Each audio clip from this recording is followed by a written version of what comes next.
ওরে 10 মাস 10 দিন মায়ে গর্বে দিলেন ঠাই, রক্ত মাংস খাইয়া মায়ের ভবে আইলাম ভাই। ভূমিষ্ঠ হইয়া যখন উঠিলাম কান্দিয়া, শান্ত করিল মায় বুকের দুধ দিয়া। মায়ের প্রসবের কালে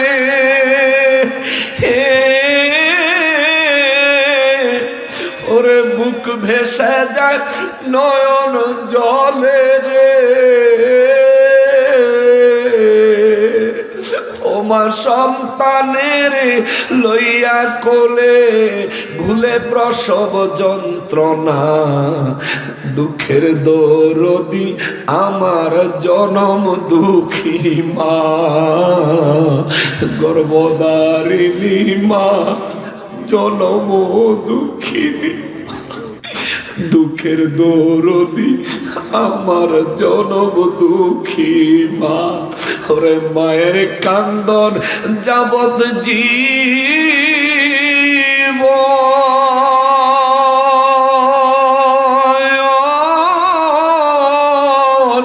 ওরে 2-4 মাস মনের কান্দন রে। ওরে ঘরের পুরি বাইরের কান্দন কয়েকদিন পর থাকে না, দুঃখের দরদি আমার জনম দুঃখী মা। গর্ভধারিণী মা জনম দুঃখিনী মা, দুঃখের দরদি আমার জনম দুঃখী মা। আপনি যদি আপনার মায়ের 2 বছর দুধ পান করে থাকেন, দুনিয়ার মানুষ দেখে আপনি দুধ খাইতেছেন, কিন্তু রব্বুল ইজ্জাত আপনার মায়ের রক্ত মাংস হাড্ডি গালায়া গালায়া আপনারা খাওয়াইতেছে। এই জন্য তো বলে মায়ের এক ধার দুধের দাম কাটিয়া গায়ের পাপস বানায়া দিল ঋণের শোধ হবে না। আমার মরণের কয়দিন জানি বাকি আমি জানিলাম না গো আল্লাহ, মরণের কত দিন বাকি। জানা আসেনি আপনার? জোরে বলেন জানা আসেনি? সংসার সংসার কইরা ভবে গো করলাম না বন্দিগি,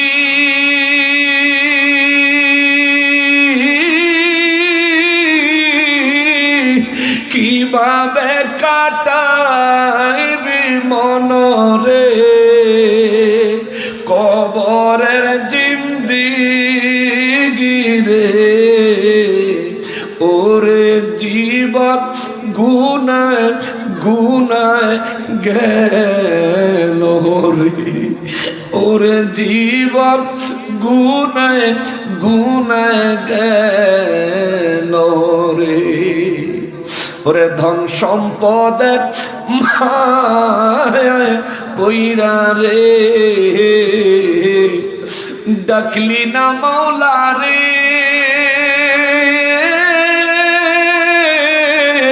কি জানি কি উপায় হবে গো অন্ধকার কবরে রে। ওরে জীবন গুনায় গুনায় গেল রে। কবরের জীবন প্রত্যেক ব্যক্তির জন্য ব্যাখ্যা করছি। ভাবতাছেন বেঁচে আছেন, দুনিয়ায় অনেক কিছু কামাই করবেন, অনেক সুন্দর করে সাজাবেন, রঙিন ভবিষ্যৎ চিন্তা করতেছেন। চিন্তা করা ভালো, কিন্তু যেই ভবিষ্যৎ শেষ হইয়া যাবে এই ভবিষ্যতের মোহে পড়ে যেই ভবিষ্যতের শুরু আছে শেষ নাই, ওই ভবিষ্যৎকে ভুলে গেলেন কোন কারণে? গুনাহগারের গুনাহ ঝরে নবী দুরুদে আপনার গুনাহগারের গুনাহ ঝরে নবী দুরুদে রোজ হাসরে পার করিবেন রোজ হাসরে বেন উম্মত গুনাহগার নবীজি আল্লাহ আল্লাহ আল্লাহু জোরে জোরে আল্লাহ আল্লাহ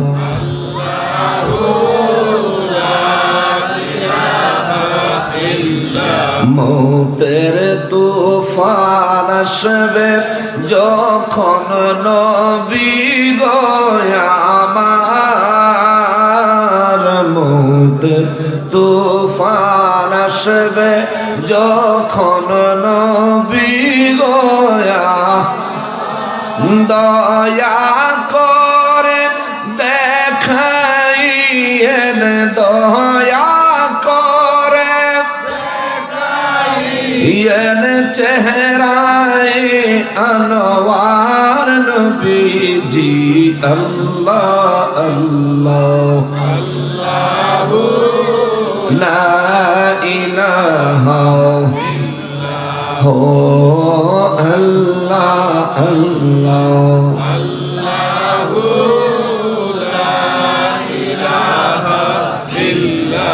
লা ইলাহা ইল্লাল্লাহ মুহাম্মাদুর রাসূলুল্লাহ সাল্লাল্লাহু আলাইহি ওয়াসাল্লাম। সকলে মহান রব্বুল আলামিনের শুকরিয়া আদায় করার নিয়তে জবান খুলে উচ্চ আওয়াজে পড়ি আলহামদুলিল্লাহ।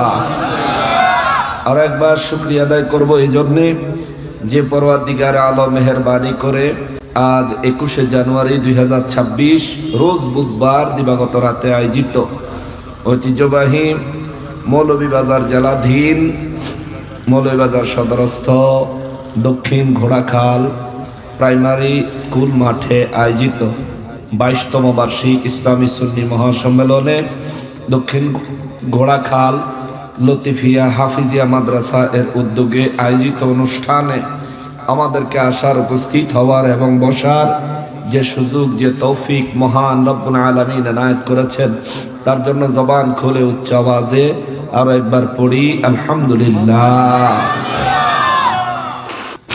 লক্ষ কোটি দুরুদ ও সালাম সরকারে কায়নাত সৈয়দুল মুরসালিন খাতিমুন নবীন রহমাতুল লিল আলামিন নূরে মুজাসসাম নূর আলা নূর হায়াতুন নবী জিন্দা নবী নবীদের নবী উম্মতের কান্ডারি নবী শাফাআতের কান্ডারি নবী হাউজে কাউসারের মালিক নবী আমার প্যারা নবীজি নূরানি কদম মোবারকে মহান রব্বুল আলামিন যেন কবুল করেন। জবান খুলে পড়ি আমিন।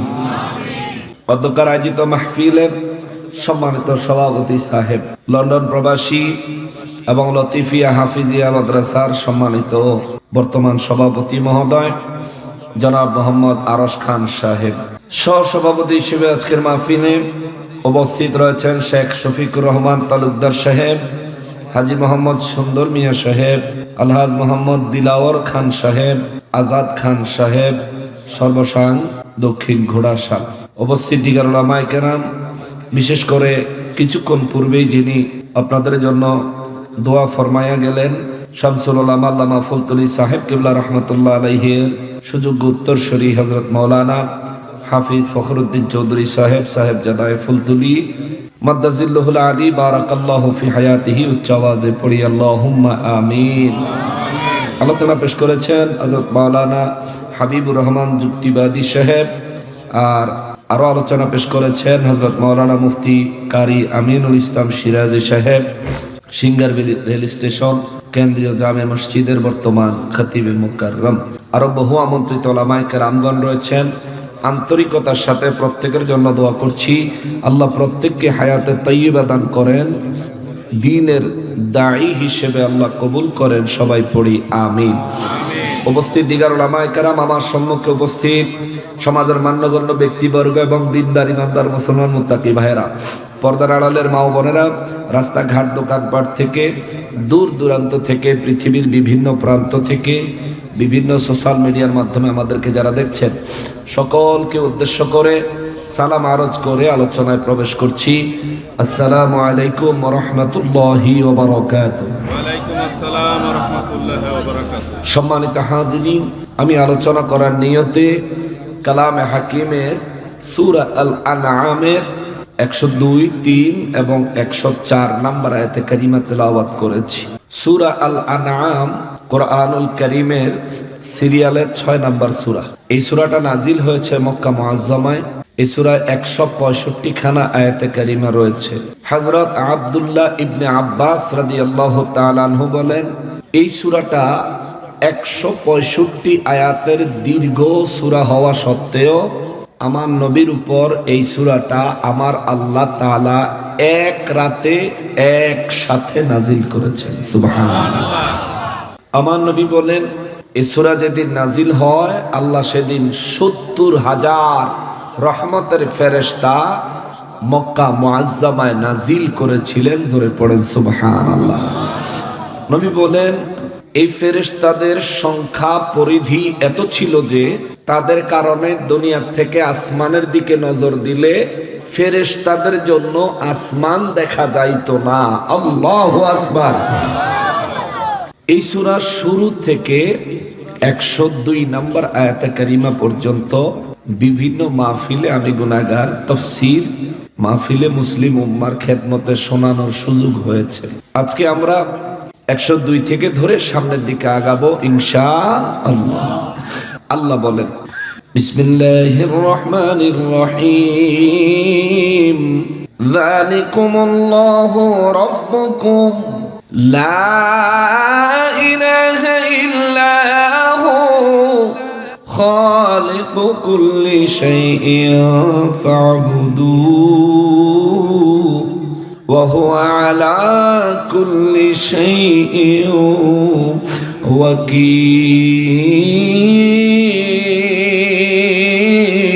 ওয়াকিল। আল্লাহু আকবার।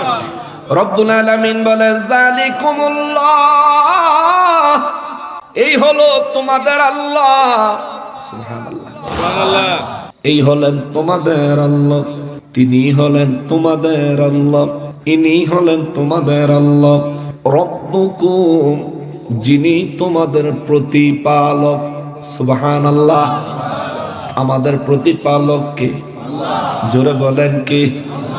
আল্লাহ নিজের পরিচয় কোরআনুল কারীমে সূরা আনআমের 102 নম্বর আয়াতে কারিমা ধরে আমার আল্লাহ দিচ্ছেন, নবী গো রাহমাতুল লিল আলামিন, দুনিয়ার মানুষদেরকে আমি রব্বুল ইজ্জাতের পরিচয়টা আমার ভাষায় শোনায়া দেন। যালিকুমুল্লাহু রাব্বুকুম, আমি হলাম সেই আল্লাহ, আমি হলাম সেই আল্লাহ, তাদের সেই রব। আমি হলাম কেবলমাত্র তাদের লালন পালন করনেওয়ালা। চিৎকার দিয়ে বলেন সুবহানাল্লাহ। এরপরে আমার আল্লাহ বলেন, লা ইলাহা ইল্লাহু, দুনিয়ার মানুষদেরকে মেসেজ দেন, আমি রব ছাড়া, আমি আল্লাহ ছাড়া আর কোন ইলাহ নাই। আছে? নাই। আছে? ইবাদতের যোগ্য রব তিনি কে? আল্লাহ। ইবাদত না করলেও রব হিসাবে একমাত্র তিনি কে? আল্লাহ কয়, নবী গো জানায় দেন, লা ইলাহা, কোন ইলাহ নাই, ইল্লাহু, তিনি ছাড়া। তিনি কে? আগের আয়াতে আল্লাহ বলেন তিনি হলেন রাব্বুকুম, তোমাদের প্রতিপালক। এর আগের শব্দে আল্লাহ বলেন তিনি হলেন আল্লাহ। চিৎকার দিয়া বলেন সুবহানাল্লাহ। এখানে লা ইলাহা ইল্লাহু, একবারও আল্লাহর নাম নাই, কিন্তু শুরুতে বললেন যালিকুমুল্লাহু রাব্বুকুম, তিনি হলেন তোমাদের আল্লাহ, যিনি তোমাদের প্রতিপালক। মুসলমান রে, মায়ের গর্ভে আমাদেরকে লালন পালন করেছেন কি? জোরে বলেন কি? আল্লাহ। কেমন ভাবে লালন পালন করছেন খবর আসেনি? রব্বুল ইজ্জাত বর্ণনা করেন সূরা আনকাবুতে জানা যায়, আমার রব্বুল আলামিন বলেন সূরাতুল ইনসানে জানা যায়, সূরা ইনসানের মধ্যে আমার আল্লাহ বলেন বিসমিল্লাহির রহমানির রহিম ইন্না খালাকনাল ইনসানা মিন নুতফাতিন আমশাজ।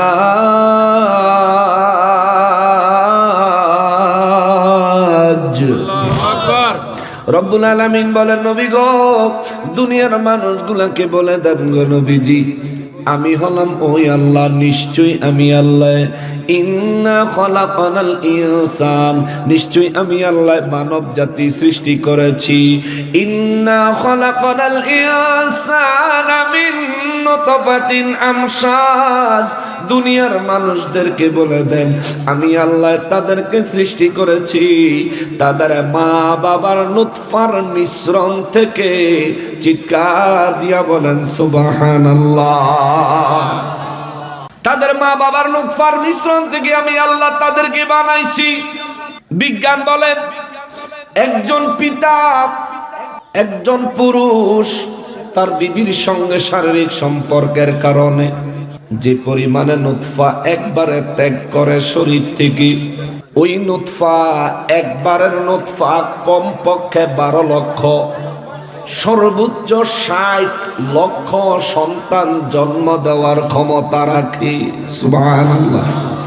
একজন বাবা, একজন পুরুষ তার বিবির সঙ্গে শারীরিক সম্পর্কের কারণে একবারে যে নুতফা ত্যাগ করে, বিজ্ঞান বলে এই নুতফার মধ্যে কমপক্ষে 12 লক্ষ, সর্বোচ্চ 60 লক্ষ সন্তান জন্ম দেওয়ার ক্ষমতা রাখে।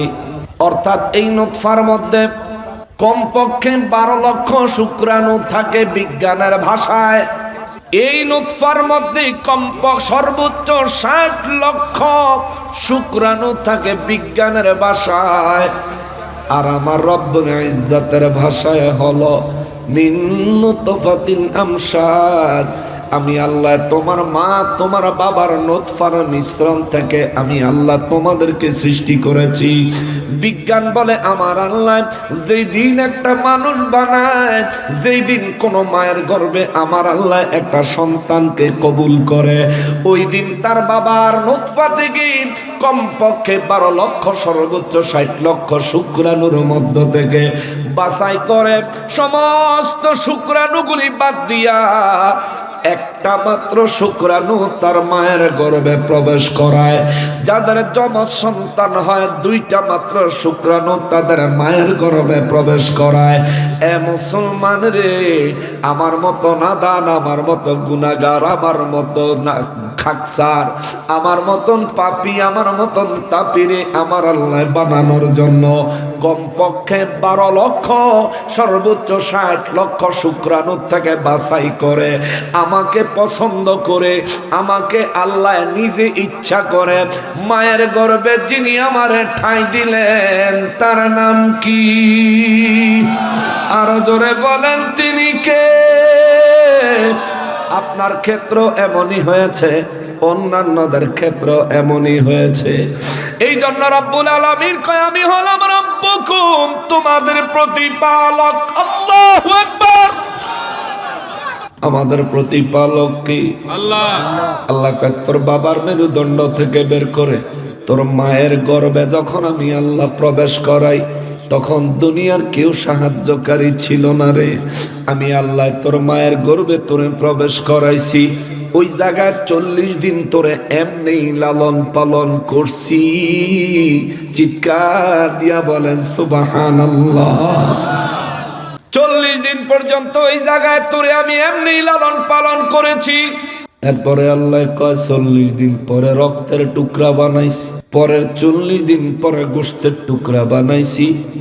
রক্তের টুকরা বানায় তোরে 40 দিন লালন পালন করছি, এরপরে গোশতের টুকরা বানায় আরো 40 দিন লালন পালন করছি।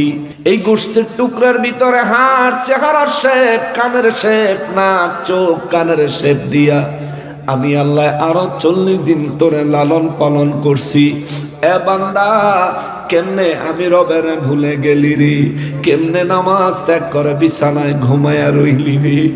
কেমনে রে বান্দা আমি আল্লাহর শুকর আদায় করবি না আমার রিজিক খায়া? কেমনে রে বান্দা তুই নামাজে হাজির হলি না আমার জমিনে থাকো? কেমনে রে বান্দা কোন আকলে, কোন জ্ঞানে, কিসে তোরে ফিরাইয়া দিল আমার কুদরতের কদমে? সারা দিনে একটা বারও লুটাইয়া পড়লি না। তুই জানোস রে আমি তোর রব, তোর প্রতিপালক। তোর বাবার মেরুদণ্ড থেকে তোর মায়ের গর্ভে তোরে প্রবেশ করাইছি আমি। সেই দিন আমি আল্লাহ বড় একটা কুদরতের খেলা খেলছি। কমপক্ষে 12 লক্ষ থেকে সর্বোচ্চ 60 লক্ষ শুক্রাণু থেকে বাছাই কইরা সব বাদ দিয়া আমি আল্লাহ তোরে নির্বাচন করছি। যদি তোরে নির্বাচন না করতাম তোর কোনো অভিযোগ করার সুযোগ ছিল না। যদি তোরে আমি আল্লাহ না বানাইতাম আমার বিরুদ্ধে অভিযোগ করার কেউ ছিল না। মুসলমান রে, দয়া করে আমাদেরকে বানাইলেন আমার আল্লাহ। আল্লাহ কয় প্রথম 40 দিন শুক্রাণু, ভিতরে প্রাণ নাই। পরের 40 দিন রক্তের টুকরা, ভিতরে প্রাণ নাই। পরের 40 দিন গোশতের টুকরা, ভিতরে প্রাণ নাই। পরের 40 দিন মানুষের শেপ অবয়ব আছে কিন্তু ভিতরে প্রাণ নাই। এরপরে 40 দিন পরে যায় আমি আল্লাহ একজন ফেরেশতা পাঠাইয়া তোর শরীরের ভিতরে রূহ দিছি, তোর কপালের মধ্যে তোর ভাগ্য লেখা দিছি। চিৎকার দিয়া বলেন সুবহানাল্লাহ। এই সমাজে কত মা আছে রে 3 মাসের গর্ভ নষ্ট হইয়া যায়, আসেনি? কত মা আছে 4 মাসে গর্ভ নষ্ট হইয়া যায়। কত মা আছে 5 মাস, 6 মাস, 7 মাস, 8 মাসেও গর্ভ নষ্ট হইয়া যায়। এমন কত মা আছে রে, আল্লাহ যেন আমার মারে এমন দুর্ভাগা বানায় নাই। আল্লাহ যেন আমারে সুস্থ রাখছে, আল্লাহ যেন আমারে সুস্থভাবে দুনিয়ায় আসার সুযোগ দিছে। এখনো পর্যন্ত আমারে যে হায়াত দিয়ে আল্লাহ বাঁচায়া রাখছে। ও মুসলমানের শুকর কি দিয়া আদায় করমু? কেমনে শুকর আদায় করমু? কিভাবে শুকর আদায় করবারে মুসলমান? কেন তোমার দিলে লাগে না? কেন তোমার মনে পড়ে না? তোমারে তো কেউ না কেউ সৃষ্টি করেছে, তোমারে তো কেউ না কেউ লালন পালন করেছে।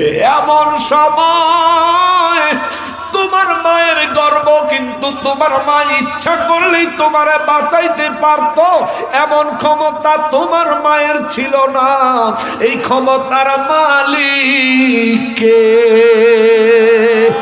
ওই রব্বুল আলামিন মায়ের গর্ভে তোমারে প্রাণ ছাড়া প্রথম 40, দ্বিতীয় 40, তৃতীয় 40, চতুর্থ 40, 4 4 16, 160 দিন পর্যন্ত তোমার মায়ের গর্ভে আমার আল্লাহ তোমার লালন পালন করলো। এরে মুসলমান, তোমার ভিতরে প্রাণ নাই, তারপরে তোমার ভিতরে আল্লাহ প্রাণ দিল। প্রাণ দেওয়ার পরেও তুমি অত্যন্ত ছোট, অত্যন্ত ছোট। নিজের অস্তিত্ব নিজে বুঝো না, নিজের খেয়াল নিজে রাখতে পারো না।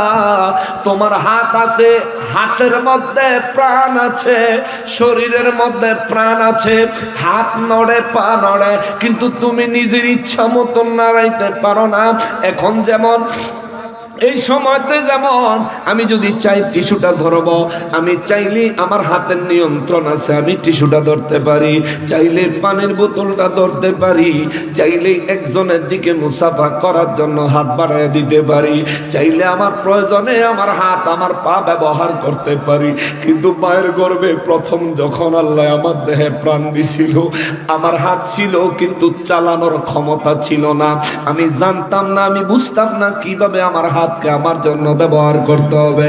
এই মায়ের গর্ভে আমার আল্লাহ একটা শুক্রাণু হিসাবে আমারে প্রবেশ করাইলেন, যেই জায়গাটা দিয়া, ওই জায়গাটা দিয়া আমার আল্লাহ আমারে 10 মাস 10 দিন মায়ের গর্ভে লালন পালন করে। মায়ের গর্ভে আমার আল্লাহ 10 মাস 10 দিন লালন পালন করলেন। মায়ের পেটের ভিতরে বাতাস যাওয়ার ব্যবস্থা নাই, মায়ের পেটের ভিতরে পানির উপরে ভাসাইয়া আমার আল্লাহ 10 মাস 10 দিন আমার লালন পালন করলো।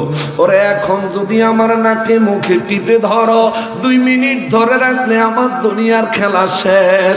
নিঃশ্বাস টানতে না পারলে আমার হায়াতের কারবার শেষ, আমার হায়াত ফুরাইয়া যাবে রে। আমি মায়ের গর্ভে কত দুর্বল ছিলাম, এখন আমি কত শক্তিশালী।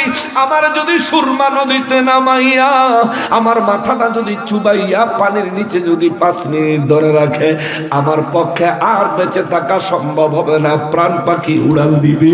কিন্তু মায়ের গর্ভে 10 মাস 10 দিন আমার পানির মধ্যে বাতাস ছাড়া বাঁচায়া রাখছেন কি? আরো জোরে বলো না কে? ওই আল্লাহ আমার জন্য যা করেছেন তোমার জন্য তাই করেছেন। ওই রব আমার জন্য যেমন রব রব্বুল আলামিন, তেমনি ভাবে তোমার জন্য তোমার রব্বুল আলামিন। এই জন্যই তো আমার আল্লাহ স্মরণ করায়া দেন, জালিকুমুল্লাহু রাব্বুকুম যালিকুমুল্লাহু রাব্বুকুম। ইনি হলেন তোমার সেই আল্লাহ, ইনি হলেন তোমাদের সেই আল্লাহ যিনি তোমাদের লালন পালন করনেওয়ালা। হায় হায়, মায়ের গর্ভে 10 মাস 10 দিন লালন পালন করলেন, আরে মায়ের গর্ভে প্রবেশ করাইলেন পানি আকারে।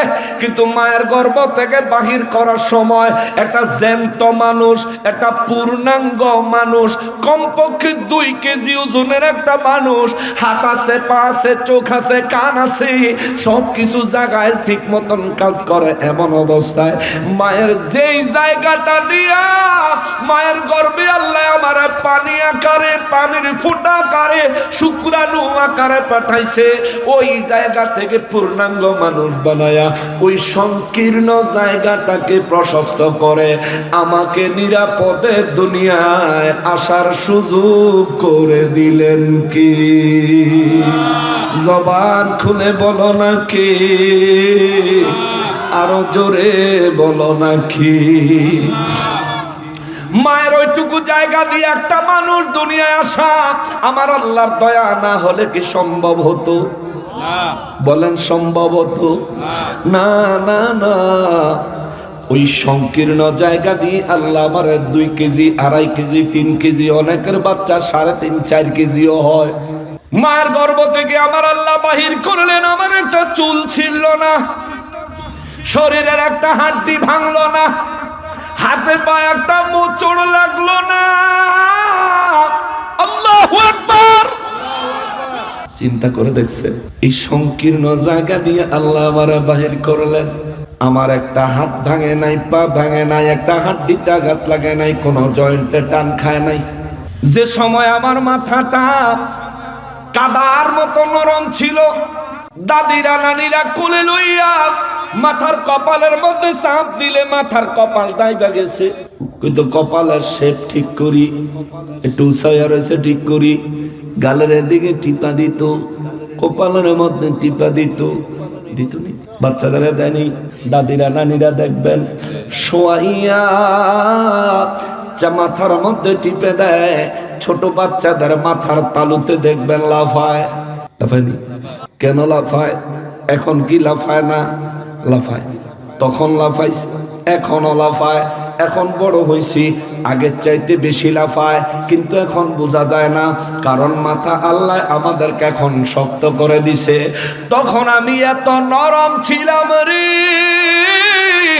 এই নরম মাথাটা সর্বপ্রথম মায়ের সংকীর্ণ জায়গা দিয়া দুনিয়ায় আল্লাহ পাঠাইছে। ওরে মুসলমান রে, দুনিয়ার কোন মানুষের যদি এই ব্যবস্থা হইতো, কত বাচ্চার মাথা ঘাড়ের থেকে ছিঁড়া যাইতো, কত বাচ্চার মাথা ফাইটা ভাঙ্গা টুকরা টুকরা হয়ে যাইতো, কত বাচ্চার মাথার মগজ নষ্ট হইয়া যাইতো, কত বাচ্চার হাত পা ভেঙে যাইতো। কিন্তু আমার রব্বুল আলামিন, ও আমার আল্লাহ, আল্লাহ রে, কেমনে তোমার শুকর আদায় করি রে আল্লাহ, কেমনে তোমার শুকর আদায় করি। ওই রব্বুল আলামিন আমার নিরাপদে বাহির করলেন। দুনিয়ায় আসার পরে জীবনে কোনোদিন মায়ের দুধ খাই নাই, কিন্তু মায়ের দুধ মুখে লাগাইয়া দিলে বাচ্চা হিসেবে এখন মাত্র জন্ম নিল, বাচ্চায় টানে মায়ের বুক থেকে দুধ বাহির হয়। একটা বড় চিন্তা করে দেখছো, আমি আর তোমার সৃষ্টি কেমনে হইছি, তোমারে মায়ের গর্ভে কে লালন পালন করছি, দুনিয়ায় আসার পর তোমার মায়ের বুকে দুধ কে জারি করে দিছে, দুনিয়ায় আসার পর তোমারে কে শিখাইছে মায়ের দুধে চুমুক দিলে তোমার খাবার আসবে, কে শিখাইয়া দিছে, তুমি কেমনে বুঝছো? মায়ের বুকে আমার আল্লাহ আমার জন্য দুধ রাখছে, এমন দুধ অতিরিক্ত গরম না, জিহ্বা পড়ে না, একেবারে পানসা না, হালকা মিষ্টি মিষ্টি মায়ের বুকের দুধ। এই মাত্র জন্মগ্রহণ করা শিশুর মুখের রুচি মোতাবেক, সুবহানাল্লাহ, আপনার রুচি মোতাবেক ছোট্ট মানুষ, আপনার মায়ও বুঝে না আপনার রুচি কি, আপনার বাবাও বুঝে না আপনার রুচি কি, আপনার আত্মীয় স্বজন কেউ বুঝে না আপনার রুচি কি। কতটা মিষ্টি দিলে আপনার জন্য যথেষ্ট হবে আপনার কেউ জানে না, আপনার মায়ও জানতো না। কতটা মিষ্টি দিলে আপনার জন্য মজাদার হবে আপনি খাবেন, আপনার আম্মায় জানতো না। কিন্তু আমার আল্লাহ পরিমাণ মতো মায়ের বুকের মধ্যে দুধ বানায়া দিলেন। কেমনে বানাইলো দুধ? মায়ের রক্ত, মায়ের মাংস, মায়ের হাড্ডি, এই তিন জিনিসের আমার আল্লাহ মিক্সিং কইরা মায়ের শরীরের ভিতরে আমার আল্লাহ মায়ের গোশত, মায়ের রক্ত, মায়ের হাড্ডি, এই তিন জিনিসের আমার আল্লাহ ব্লেন্ড করলেন মায়ের শরীরের ভিতরে। এই তিন জিনিসের প্রসেস করলেন, এই তিনটা জিনিসের প্রসেস করে করে করে করে করে করে আমার মতো নাদানের জন্য আমার মায়ের শরীরের ক্ষয় করে আল্লাহ মায়ের বুকের মাধ্যমে দুধ খাওয়ায়া মায়ের হাড্ডি গলছে, আমার হাড্ডি বাড়ছে, মায়ের গোশত গলছে, আমার গোশত বাড়ছে, মায়ের শরীরের রক্ত কমছে, আমার শরীরের রক্ত বাড়ছে। চিৎকার দিয়া বলেন আল্লাহু আকবার।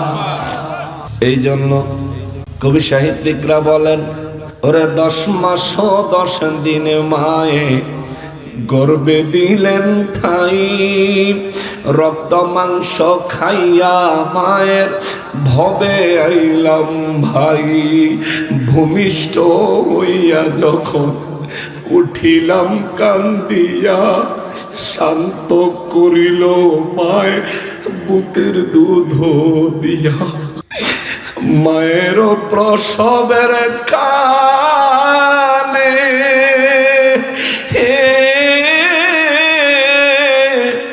ওরে বুক ভেসে যায় নয়ন জলে রে, ওমা সন্তানের লইয়া কোলে ভুলে প্রসব যন্ত্রণা, দুঃখের দরদি আমার জনম দুঃখী মা,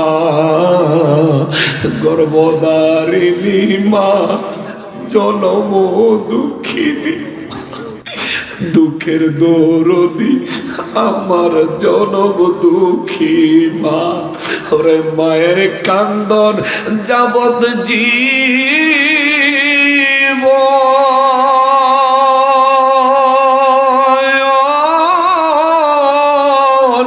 ওরে 2-4 মাস মনের কান্দনের রে,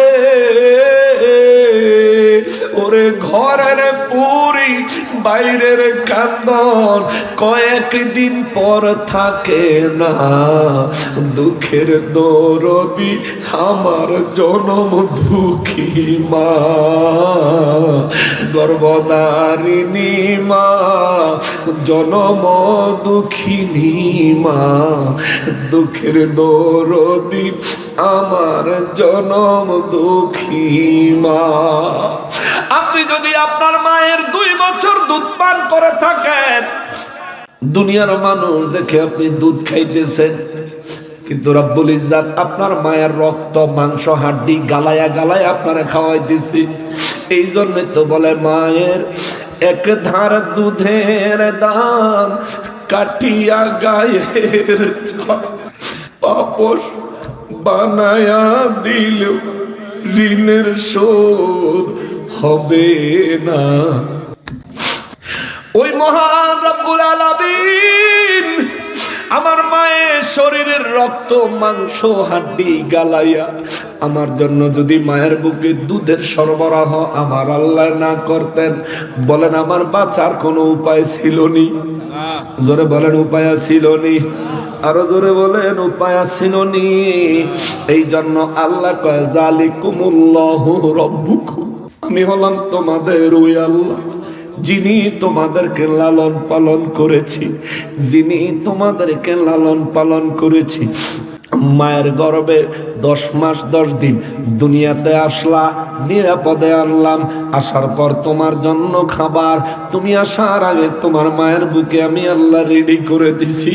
তুমি আইসা তোমার আম্মার বুকে মুখটা লাগাইছ, মুখটা লাগায়া যখন চোষণ দিয়েছ, এক চোষণে প্রথম চোষাতেই আমি তোমার মায়ের বুক থেকে দুধ সরবরাহ করা তোমার মুখে পাঠাইয়া দিছি। এরে বান্দারি, ও বান্দা, তোরে বানাইছি, দুনিয়ায় নিরাপদে পাঠাইছি। মায়ের কোলে, মায়ের গর্ভে, মায়ের কোলে, মায়ের বুকের দুধ পান করার জন্য 2টা বছর 2.5টা বছর আমি আল্লাহ তোরে তোর মায়ের বুকের দুধ খাওয়াইছি। গরুর দুধ প্রত্যেক দিন রোজ করলে টাকা লাগে, সপ্তাহে একবার দেওয়া লাগে, অথবা মাসে একবার দেওয়া লাগে, অথবা নগদ টাকা দিয়া গরুর দুধ কিনা লাগে। কিন্তু তোর মায়ের বুকের দুধ আমি আল্লাহ তোরে 2 বছর 2.5 বছর খাওয়াইছি। তোর কাছ থেকে এর জন্য কোনো বিল আমি আল্লাহ দাবি করি নাই, কোনো পয়সা আমি আল্লাহ দাবি করি নাই, কোনো বিনিময় আমি আল্লাহ দাবি করি নাই। বরঞ্চ তোরে যেন আমি আল্লাহ বানাইয়া দুনিয়ায় পাঠাইছি 7 বছর পর্যন্ত, ফাইনালি 10 বছর পর্যন্ত আমি আল্লাহ আমার শরীয়তের বিধি বিধান থেকেও তোরে মুক্ত রাখছি। সুবহানাল্লাহ। আমরা জন্মানোর পরে আমাদের জন্য নামাজ ফরজ হইছে না? 7 বছরে নামাজের তাকিদ দাও, 10 বছরে নামাজের জন্য প্রয়োজনে প্রহার করো, 12 বছর পর থেকে ফাইনালি পরিপূর্ণ ব্যবস্থা নাও। যদি নামাজ না পড়ে, নামাজ পড়েননি, 12 বছরের কম বয়সী পোলাপাইন খুব কম আছে, ম্যাক্সিমাম 12 বছর বয়সের ঊর্ধ্বে মানুষ। মুসলমান নামাজ পড়নি, নামাজ পড়ো না কেন রে মুসলমান? কেন তুমি নামাজ পড়ো না? কিসের জন্য পড়ো না? তুমি ব্যস্ত, যেই দুনিয়ার জন্য ব্যস্ত হয়েছ, দুনিয়া থাকবে একদিন, তুমি থাকবা না। তুমি ব্যবসার জন্য ব্যস্ত, যেই ব্যবসার জন্য ব্যস্ত, এই ব্যবসা থেকে যাবে, তুমি একদিন থাকবা না রে মুসলমান। এ মুসলমানের আল্লাহর ইবাদতে নিজেকে মশগুল না করলে আমার আল্লাহ রব্বুল ইজ্জাত তোমার স্মরণ করে দিয়েছে। এই জন্য কেন তুমি আমি আল্লাহর ইবাদতে মশগুল হও না? যালিকুমুল্লাহু রাব্বুকুম, আল্লাহু আকবার। আমি হলাম তোমার সেই আল্লাহ যিনি তোমাকে লালন পালন শুরু করেছি সৃষ্টির শুরু থেকে। তোমার সৃষ্টি করছি আমি, লালন পালনও করছি আমি।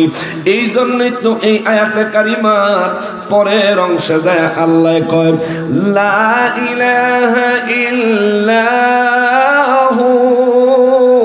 তাদেরকে বলে দেন তাদের আমি ছাড়া আর কোনো রব নাই, তাদের আর কোনো ইলাহ আমি আল্লাহ ছাড়া নাই। খালিকুল كل شيء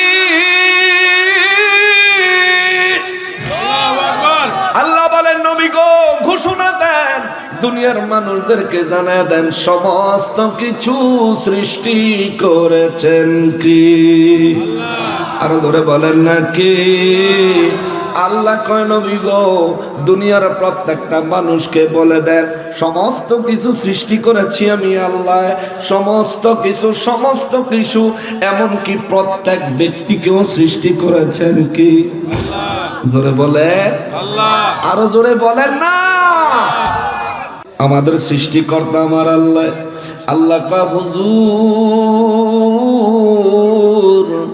এদেরকে বানাইছি এত বড় দুনিয়া বানাইছি দুনিয়ায় তার প্রয়োজনীয় প্রত্যেক জিনিস দিয়া দুনিয়াকে পরিপূর্ণ করেছি এত কিছু করার পরে আমি তার কাছে কোনো বিনিময় চাই না গো নবীজি কোনো বিনিময় চাই না শুধু একটা জিনিসের দাবি ফাবুদু দুনিয়ার মানুষগুলো যেন আমি আল্লাহর ইবাদত করে জোরে বলেন সুবহানাল্লাহ আল্লাহর ইবাদত করার নির্দেশ দেন কি আল্লাহ জোরে বলেন নাকি আল্লাহ আপনাদের কষ্ট হইতেছে শেষ করে দিব আর আধা ঘন্টা সময় একটু কষ্ট দিলে রব্বুল আলামিন আমাদেরকে সৃষ্টি করলেন সৃষ্টির শুরু থেকে আরম্ভ করে আমাদেরকে লালন পালন করলেন আজ এই দুনিয়ায় এই মুহূর্তে আমাদের যে নিঃশ্বাসের সাথে অক্সিজেন নেই আবার যে কার্বন ডাই অক্সাইড আমরা ছাড়লাম এই অক্সিজেন কার্বন ডাই অক্সাইডের মালিক কে কে আল্লাহ আপনাদের এখানে মৌলভীবাজার হাসপাতাল আছে না হাসপাতালে অনেকে রোগী ভর্তি হইলে রোগীর যদি অক্সিজেন লাগে সিলিন্ডার থেকে অক্সিজেন দেয় কি দেয় না সিলিন্ডার থেকে অক্সিজেন দেয় কি দেয় না ওই সিলিন্ডারের অক্সিজেনের জন্য বিল লাগেনি লাগে লাগেনি ঘন্টা হিসেবে মনে হয় ঘন্টা হিসেবে নেয় অক্সিজেন সিলিন্ডার থেকে হাসপাতালে অক্সিজেন গ্রহণ করলেন ঘন্টা হিসেবে বিল দিলেন জন্মের পর থেকে যে অক্সিজেন নিচ্ছেন আজ পর্যন্ত অক্সিজেন নিতেছেন এই অক্সিজেনের জন্য জীবনে কোনোদিন বিল দিছেননি কেউ চাইতে আইছে কেউ বাকির টাকাটা পাঠাইছে না রে না রে না রব্বুল আলামিন কয় বান্দারে তোর শুধু অক্সিজেন নয় এই দুনিয়াতে সকাল বেলার সূর্য রাতের বেলার চাঁদ আসমানের তারকা মণ্ডলী এমনকি গরমের সময়ের গরম শীতের সময়ের ঠান্ডা এমনকি গাছগাছালির সমস্ত ফল ফলাদি নিয়ামত রাজি এ মুসলমান রে রব্বুল ইজ্জাত কয় সব কিছু আমি তোরে নিয়ামত হিসেবে দিছি তোর কাছ থেকে আমি আল্লাহর শুধু একটাই দাবি পাবুদু তুই শুধু আমি আল্লাহর ইবাদত কর আমি আল্লাহর ইবাদত কর আমি আল্লাহর ইবাদত কর রব্বুল আলামিন তোমার ইবাদত কি কোনটা তোমার ইবাদত আল্লাহ বলেন ওয়াশকুরু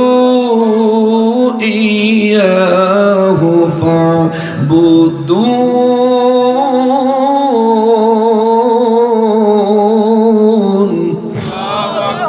আল্লাহ আমার ইবাদত হলো শুকরিয়া আদায় করা সুবহানাল্লাহ সুবহানাল্লাহ আল্লাহর ইবাদত কি শুকরিয়া শুকরিয়া আদায় করা শুকর আদায় করেননি বা খাওয়ার শেষে আলহামদুলিল্লাহ বলেননি বলে আগে এই তো বিসমিল্লাহ কইতাম মনে থাকে না শেষে আবার আলহামদুলিল্লাহ কোন সময় খাওয়ানোর সময় তো মোবাইলে ফেসবুক চালাই আর খাই আসেনি অভ্যাস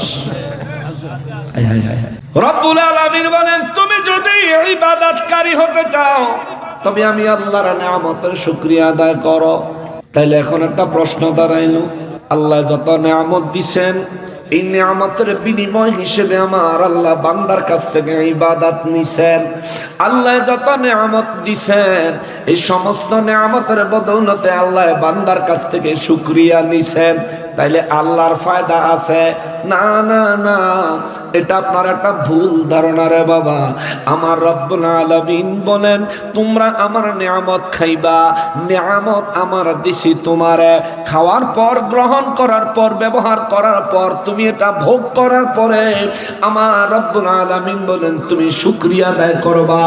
শুকরিয়া আদায় করলে তোমার শুকরিয়ার দ্বারা আমি আল্লাহর বিশাল কোনো ফায়দা হয়, বিষয়টা এমন না, এমন না। তোমার শুকরিয়ার দ্বারা তোমারই লাভ। আল্লাহু আকবার। আল্লাহ বলেন তুমি যদি শুকরিয়া আদায় করো তোমারই লাভ হবে, তুমি যদি শুকরিয়া আদায় করো তোমারই ফায়দা হবে।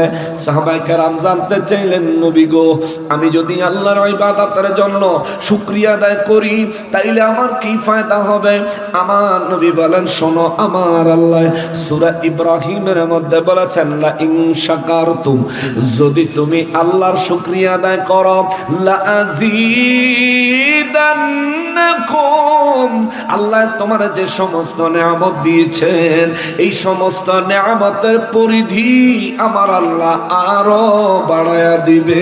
চিৎকার দিয়া বলেন সুবহানাল্লাহ। নিয়ামত বাড়াইতে পারে কে? সম্পদ বাড়ায়া দিতে পারে কে? গরিবের ধনী বানাইতে পারে কে? ব্যবসায় বরকত দিতে পারে কে? জমিনের ফসলে বরকত দেনেওয়ালা কি? আল্লাহ। অথচ আপনি কত বড় আহাম্মক চিন্তা করছেননি? ব্যবসায় বরকত দিব যে আল্লাহ, ওই আল্লাহর নামাজে আপনি ব্যবসার লাগিয়া যান না। কত বড় আহাম্মক আপনি চিন্তা করছেন। জমিনের ফসলে বরকত দিব যে আল্লাহ, জমিনের ফসলকে নিয়ামত বানাইব যে আল্লাহ, ওই আল্লাহর নামাজে জমিন নিরানের লাগিয়া ক্ষেতের পরিচর্যা করার জন্য আপনি নামাজে গেলেন না, নামাজের গুরুত্ব দিলেন না। জমিতে পানি দিতেছেন তো দিতেই আছেন, নামাজের সময় চলে যায় আপনারা খবর নাই। জমিতে ওষুধ দিতেছেন তো দিতেই আছেন, আপনার নামাজ চলে যায় আপনার কোনো খবর নাই। বাড়িতে যাইয়া ফজরের সময় ক্ষেতের মধ্যে ধান কাটতে চলে গেছেন ফজরের আজানের সময়, কিন্তু মাগার আপনি নামাজটা পড়া যান নাই। ও মিয়া, বহু মানুষের ফসল হয়েছে, বাড়িতে নেওয়ার আগে পাখিতে খায়া গেছে। ঠিক নেই? হয়নি এমন? মুসলমানের রব্বুল আলামিন সমস্ত নিয়ামতের মালিক, রব্বুল আলামিন সমস্ত রহমত বরকতের মালিক। আমার আল্লাহ আপনার নিয়ামতে, আপনার ফসলে, আপনার ব্যবসা বাণিজ্যে, আপনার রোজগারে, আপনার কাজকর্মে সমস্ত কিছুতে বরকত দিতে পারেন, রহমত দিতে পারেন। আপনার জন্য নিয়ামতের পরিধি যিনি বাড়াইয়া দিতে পারেন তিনি কে? আরো জোরে বলেন কে? তাইলে বুঝা থাকলে আমার একটু জবাব দিবেন, আজকের থেকে ব্যবসা আগে না নামাজ? নামাজ। জোরে বলেন। নামাজ। ঘুম আগে না নামাজ? নামাজ। জমিনের কাজ আগে না নামাজ? নামাজ। জোরে বলেন। নামাজ। আরো জোরে বলেন। নামাজ। নামাজ পড়িয়েন বাবা, নামাজ পড়িয়েন, নামাজ পড়িয়েন। হুজুর কেন নামাজ পড়া লাগবে? আপনার আমার হায়াতের একটা বাজেট আছে, আসেনি? হায়াতের একটা ব্যালেন্স আসেনি? একদিন আমার ব্যালেন্স ফুরাইয়া যাবে, একদিন আপনার ব্যালেন্স ফুরাইয়া যাবে, সেটা যে কোনো দিন হতে পারে। আমার হায়াতের একটা নির্দিষ্ট ব্যালেন্স আছে আমি জানি, কিন্তু এই ব্যালেন্স কত পরিমাণে আমি জানি না।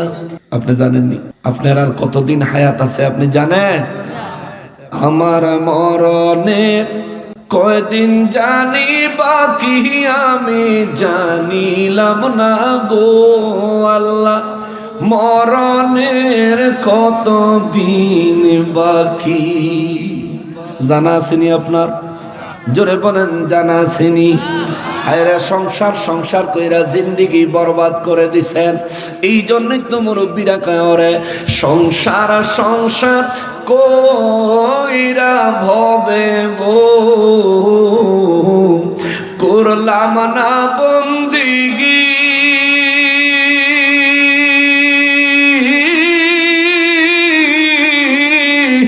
কিভাবে কাটাই রে কবরের জিন্দেগি রে ওরে জীবন গুনায় গুনায় গেল রে ওরে জীবন গুনায় গুনায় গেল রে ওরে ধন সম্পদের মায়ায় পইরা রে ডাকলি না মাওলা রে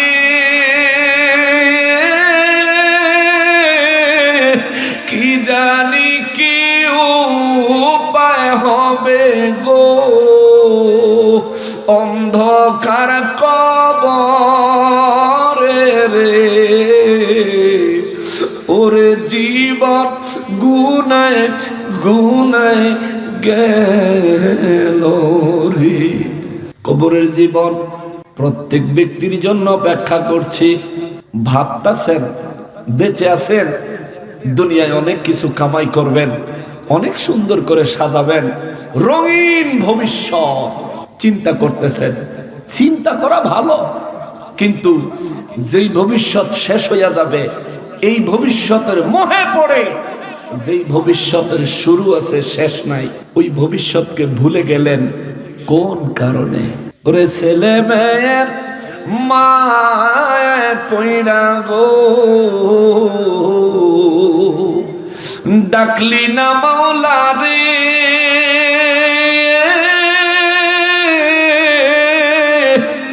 ওরে কি জানি কি উপায় হবে রে অন্ধকার কবরে রে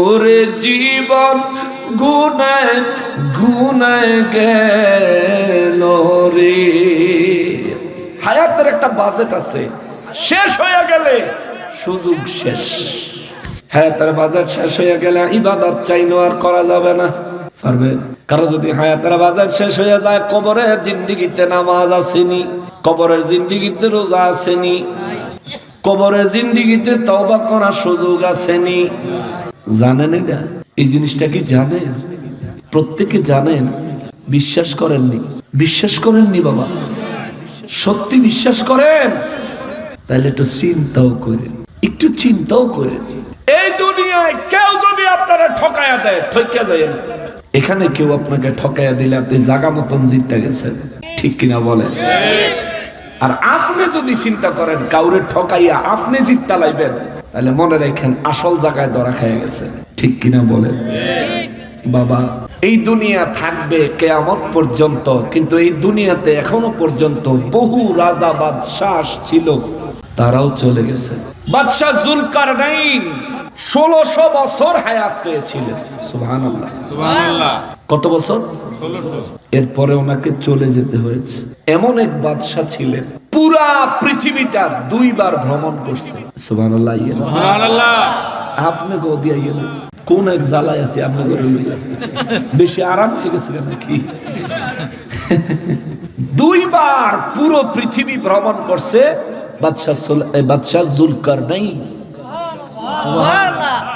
ওনারে আল্লাহ একটা ঘোড়া দিছিল মুজিজার ঘোড়া এক কদমে 12,000 মাইল চলতো সুবহানাল্লাহ জোরে করনা সুবহানাল্লাহ 1600 বছর উনি হায়াত পাইছেন দিন শেষে হায়াত শেষে আজ তিনি চিরবিদায় হয়ে রোজ হাসরের অপেক্ষা করতেছেন কথা বলেন ঠিক কিনা 1600 বছর হায়াত পাইয়া হেবেড়া বাঁচে নাই আর আমরা 160 বছর হায়াত পাইনি 100 বছর হায়াত পাইতেও তো আমরা এখনকার জমানার ফরমালিন খাওয়াইনা যারা আছে এরা কেউই 100 বছর হায়াত পাইতো পুরানা এই মুরব্বীরা যারা আছে তারা বালা খাইছে তারা বালা খাইয়া আমরা লেগে ফরমালিন আলাদি রাখছে আল্লাহ তারারে হায়াত দিছে তারা শরীরের শক্তি সামর্থ্য দিছে আল্লাহ রহমতে তারা যতদিন টিকবো কিন্তু আমাদের জামানায় বেজাইল্লা খাওয়ানোর এক ব্যাপার আছে আবার কিয়ামত যত কাছে আসতেছে মানুষের হায়াতের পরিধি তত কমতেছে কথা বলেন ঠিক কিনা তো চিন্তা করে দেখেন এই মুরব্বী যত বছর হায়াত পাইছে আপনি এত বছর হায়াত পাবেন কোনো গ্যারান্টি, আবার এই মুরব্বী আরো 10 বছর বাঁচবো এমনও কোনো গ্যারান্টি। আরে আমি যে ওনার চাইতে বয়সে ওনার নাতির সমান বা ওনার ছেলের সমান, আমি যে আরো 10 বছর 20 বছর বাঁচবো, গ্যারান্টি আসেনি? মাশাআল্লাহ মুরব্বী, মাশাআল্লাহ অনেক সুন্দর একটা কথা বলেছিল। দোয়া করবো বাঁচবেন ইনশাআল্লাহ। আল্লাহুম্মা আমিন। সবাই বলেন আল্লাহুম্মা আমিন। আল্লাহ হায়াত দারাজ করুক দিনের খেদমতের জন্য, ধরে পড়েন আমিন। মুসলমান, আমি যে কথাটা বলছিলাম হৃদয় দিয়ে একটু অনুধাবন করবেন। আল্লাহ বলতেছেন খালিকু কুল্লি শাইইন ফা'বুদু। আল্লাহ বলেন নবী গো নবী, দুনিয়ার প্রত্যেকটা মানুষকে জানাইয়া দেন, দুনিয়ার প্রত্যেকটা বস্তুর সামনে এলান করে দেন, সমস্ত কিছুর সৃষ্টিকর্তা হলাম আমি আল্লাহ, সব কিছু বানাইছি আমি, সুতরাং তারা যেন কেবল আমি আল্লাহর ইবাদত করে। সাহাবায়ে কেরাম জিজ্ঞেস করলেন নবী গো ইবাদত কি? আল্লাহ বললেন হুজুর বলে দেন ইবাদত হলো শুকরিয়া আদায় করা, নেয়ামতের শুকর আদায় করার নাম হলো ইবাদত, নেয়ামতের শুকর আদায় করার নাম হলো ইবাদত। কেউ যদি নেয়ামতের শুকর আদায় করে, ও নবী আমার আল্লাহ তারে কেমন এই শুকরিয়া আদায়ের বদৌলতে কি দিবেন? আল্লাহ সূরা ইব্রাহিমে কয় লা ইন শাকারতুম, যদি তুমি শুকরিয়া আদায়কারী হও, লা আযীদান্নাকুম, আমি তোমার নেয়ামতের পরিমাণ বাড়ায় দিব। তোমার শুকরিয়া আদায় দিয়া আমি আল্লাহর কুদরতের কোনো পাওয়ার বাড়ে বিষয় এমন না, আমি আল্লাহর ক্ষমতার সীমানা বাড়ে এমন না, আমি আল্লাহর ক্ষমতার কোনো সীমা নাই রে। চিৎকার দিয়া বলেন আল্লাহু আকবার। নেয়ামতের শুকরিয়া আদায় করলে লাভ কি? আল্লাহর না আমার? আমারই লাভ। এই জন্য আমার রব্বুল আলামিন বলেন নবী গো এই দুনিয়ার মানুষগুলাকে বলেন ওয়া হুয়া আলা কুল্লি শাইইন ওয়াকিল। আওয়াজ করে বলেন আল্লাহু আকবার। আল্লাহ কয় তাদেরকে বলেন আমি শুধু সবকিছু বানাইছি তা নয়, আমি আল্লাহ সবকিছুর রক্ষা করনেওয়ালা। সুবহানাল্লাহ। সবকিছুর রক্ষা করনেওয়ালা কে? জোরে বলেন না কে? এই পৃথিবীতে আলো দেয় যে সূর্য দিয়া, এই পৃথিবীতে আলো আসে যে সূর্য থেকে, পরিপূর্ণ গরমের সময় গ্রীষ্মকালে আমাদের দেশের তাপমাত্রা কত হয়? 35 ডিগ্রি, 38 ডিগ্রি, 40 ডিগ্রি হইতে আমি এখনো শুনি নাই। আমাদের দেশে 40 ডিগ্রি তাপমাত্রা হইতে আমি এখনো শুনি নাই। যদি 38 ডিগ্রি তাপমাত্রা হয়, সব পুরুষেরা বাড়িতে বিদ্যুৎ না থাকলে হয়তো ঘরের ছাদে যায়, নয়তো উঠানে বাহির হইয়া যায়, নাইলে রাস্তার কিনারও গামছা কান্দলে উদা মায়া খাড়ায় থাকে। আর আমার মা বোনদের অবস্থা তো খারাপই খারাপ, হাত পাখা দিয়ে বাতাস করতে করতে জীবন শেষ। মাত্র 35 ডিগ্রি, মাত্র 38 ডিগ্রি তাপমাত্রায় এ মুসলমান 38 ডিগ্রি তাপমাত্রা হইলে আপনার এলাকায় যদি কোনো জমির উপরে হাঁটু পরিমাণ পানি থাকে, দেখবেন পুরা পানিটা মনে হইব চুলার তেলে গরম করে না ডাইলা দিছে। ওই হাঁটু পরিমাণ পানির ভিতরে কোনো মাছ থাকলে মরে যায়, মরে যায়, মরে যায়। মাত্র 38 ডিগ্রি সেলসিয়াস তাপমাত্রায়, এই 38 ডিগ্রি সেলসিয়াস তাপমাত্রা হইল যে সূর্যের তাপের কারণে। ওই সূর্যের অরিজিনাল তাপমাত্রা কত জানেননি? 1.5 কোটি ডিগ্রি সেলসিয়াস। আল্লাহু আকবার। 1.5 কোটি ডিগ্রি সেলসিয়াস তাপমাত্রায় ওই সূর্যটা জ্বলে। ওই 1.5 কোটি ডিগ্রি সেলসিয়াস তাপমাত্রা থেকে আমাদের এই পৃথিবীটাকে রক্ষা করেছেন কি? আল্লাহ। এই জন্য আল্লাহ বলেন ওয়া হুয়া আলা কুল্লি শাইইন ওয়াকিল। আমি হলাম ওই আল্লাহ, প্রত্যেকটা জিনিস যেমনি ভাবে আমি সৃষ্টি করেছি তেমনি ভাবে প্রত্যেকটা জিনিস আমি আল্লাহ রক্ষা করে নেওয়ালা। চিৎকার দিয়ে বলেন সুবহানাল্লাহ। 1.5 কোটি ডিগ্রি সেলসিয়াস তাপমাত্রা সূর্যের তাপেরে আল্লাহ দুনিয়ায় পাঠায়। এই সূর্য থেকে তাপটা বের হলে প্রতি সেকেন্ডে 3 লক্ষ কিলোমিটার গতিতে, আল্লাহু আকবার, আল্লাহু আকবার, প্রতি সেকেন্ডে 3 লক্ষ কিলোমিটার গতিতে সূর্য থেকে বের হয়ে দুনিয়ার দিকে বাহির হয়ে আসে। দুনিয়ার দিকে বাহির হয়ে আসে 3 লক্ষ কিলোমিটার স্পিডে। সেই সূর্য থেকে তাপমাত্রা বের হয়ে যখন দুনিয়ার দিকে আসে, এই দুনিয়ায় পৃথিবীতে এসে সূর্যের তাপটা পড়তে 8 মিনিট 20 সেকেন্ড সময় লাগে। সুবহানাল্লাহ।